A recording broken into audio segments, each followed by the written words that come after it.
Oh, how about a 5th round pick, 117th overall out of BYU. He's a special player, he's a special competitor, special person, he's... Puka Nacua! Puka Nacua is the best player in history. What did we miss with Puka Nacua? It's a question that 31 NFL teams and Twitter scouts alike are probably asking right now, and rightfully so. Most people had anywhere from a 4th round to an undrafted grade on him, but even his biggest fans didn't expect him to go out and break rookie receiving records in his first NFL season. But that's exactly what happened. Despite being picked 177th overall in the 5th round of the 2023 draft, he caught 105 passes for 1,486 receiving yards and 6 touchdowns over the course of the season, breaking the rookie receiving record in both receptions and receiving yards in the process. That's absolutely astounding, but people still seem to have reservations about him. Why is that? There were no doubts about Jamar Chase or Justin Jefferson after their stellar rookie seasons, so why is Puka's any different? The answer comes down to one thing: draft capital. Draft capital sets the expectations for a rookie in the NFL, but if he turned out to be this good, why was he drafted so low to begin with? What did scouts and NFL teams miss about him, and is there any way to tell who could have a similar rookie season to him in the future? To answer this question, we have to narrow it down and look at why were scouts out on Puka Nacua as a prospect.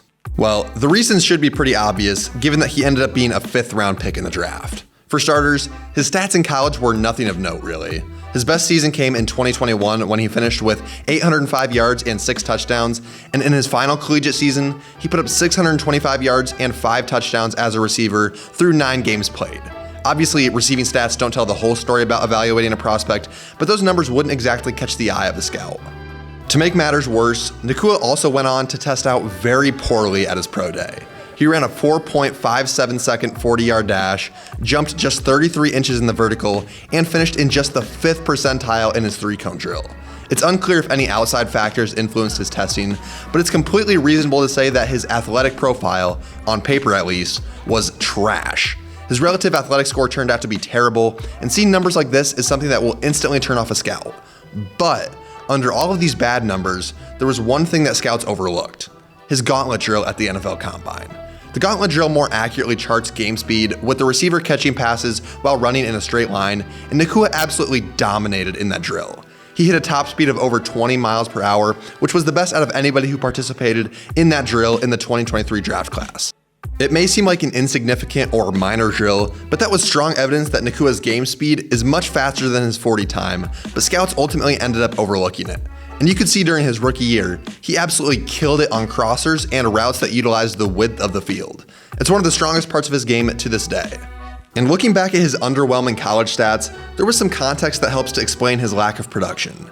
He was limited to just 3 games during his sophomore season because of COVID restrictions, and he also missed some time after transferring to BYU because of nagging injuries. He ended up playing just 9 games in his final year of college, but his yards per game went up in every single season that he played. Outside factors slowed down his development, but they never got rid of the potential that he's always had. It's also a bit weird to me how people didn't seem to factor in his rushing ability very much. His stats were somewhat pedestrian through the air, but in his senior season, he finished with 5 touchdowns and over 8 yards per carry on the ground. I'm not saying that teams should have looked at him as the next Deebo Samuel or anything, but that should have been an indication that he's actually a good athlete, despite what his pro day numbers might suggest. But obviously, Puka Nacua has turned out to be a phenomenal draft pick for the Rams, and when it's all said and done, he may go down as one of the biggest draft steals of all time. It's weird that a player this good slipped into the 5th round, but scouting isn't an exact science, and NFL teams are going to be looking at where they went wrong and how to avoid letting a player of his caliber slip through the cracks in future drafts. In my opinion, the biggest lesson to be taken from this is that people need to learn how to balance and weigh out stats, measurables, and film. Some people swear by advanced analytics, some just chase elite measurables, and others say that film is the only thing that matters, but the reality is that they're all important. They all have a time and a place, but you need to use one of them to put the others in context. For example, maybe you're turned off on a prospect because they have bad analytics until you watch the film and realize that they had an absolutely terrible quarterback in college.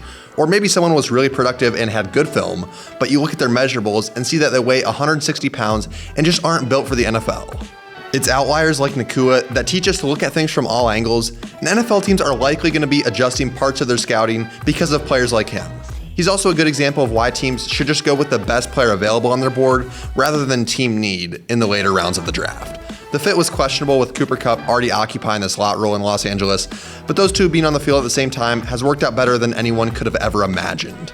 So is there any quote-unquote Puka Nacua in this year's class? Well, the answer to that is probably no. It's very rare to see a late-round wide receiver go on to break rookie receiving records, and it's just probably not going to happen again.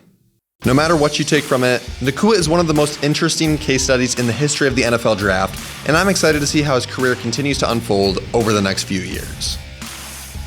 Thanks for watching this video. If you want to see more content like this, be sure to like, subscribe, and hit the bell so you never miss a new drop. Thanks for tuning in, and until next time, goodbye.